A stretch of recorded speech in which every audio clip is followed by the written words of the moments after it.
యుక్త వయస్సులోని బాలికలకు శానిటరీ న్యాప్కిన్లు కొనుగోలు చేసేందుకు నగదును అందించిన మొదటి రాష్ట్రం ఏది? జవాబు: మధ్యప్రదేశ్. దృష్టి లోపం ఉన్న కస్టమర్ల కోసం ఇటీవల ఏ బ్యాంక్ అంతర్దృష్టి బ్రెయిలీ డెబిట్ కార్డును ప్రారంభించింది? జవాబు: పంజాబ్ నేషనల్ బ్యాంక్. ఇటీవల ఏ రాష్ట్ర ప్రభుత్వం దేవాలయాలు, మఠాలు మరియు ట్రస్టుల రిజిస్ట్రేషన్ను తప్పనిసరి చేసింది?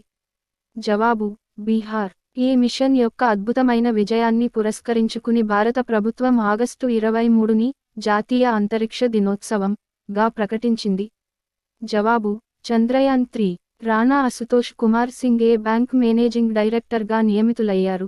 జవాబు: స్టేట్ బ్యాంక్ ఆఫ్ ఇండియా. ఇటీవల వార్తల్లో నిలిచిన చంద్కా వన్యప్రాణుల అభయారణ్యం ఏ రాష్ట్రంలో ఉంది? జవాబు: ఒడిశా. భారతదేశంలో ఇటీవల ఎన్ని కొత్త రామ్సర్ సైట్లు ప్రకటించబడ్డాయి? జవాబు: 3.